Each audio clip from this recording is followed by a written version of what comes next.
যে case to case বেসিসে কাদের একেবারে সত্যি খুব বড় সমস্যা আছে তাদেরকে তো নিশ্চয়ই মওকুফ করা যায়, কিস্তিতে নেওয়া যায়, এরকম নানান পদ্ধতি করা যায়।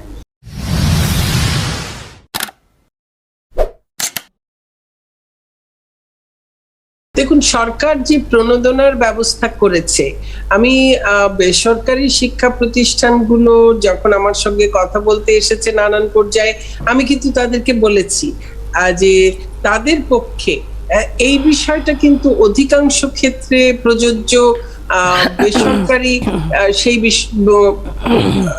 প্রতিষ্ঠানগুলো যারা এমপিও ভুক্ত নয় এবং বেশিরভাগই ইংরেজি মাধ্যমে, বেশিরভাগ, সব নয়।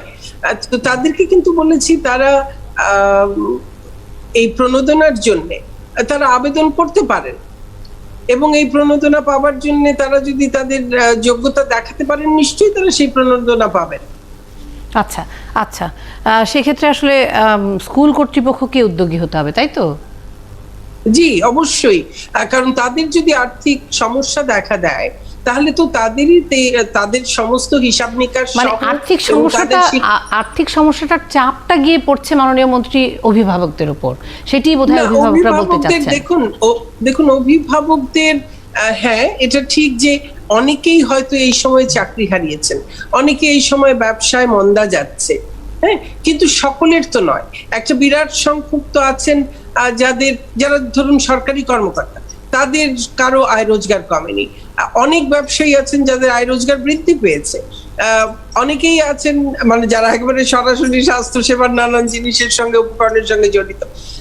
অনেকেরই আছে একই রকম হয়তো রয়ে গেছে। কাজে এটা কিন্তু সকলের জন্য একরকম ভাবে প্রযোজ্য নয়। সেজন্য আমরা সকল শিক্ষা প্রতিষ্ঠানকে আমরা অনুরোধ করেছিলাম যে কেস টু কেস বেসিসে কাদের একেবারে সত্যি খুব বড় সমস্যা আছে তাদেরকে তো নিশ্চয়ই মওকুফ করা যায়, কিস্তিতে নেওয়া যায়, এরকম নানান পদ্ধতি করা যায়।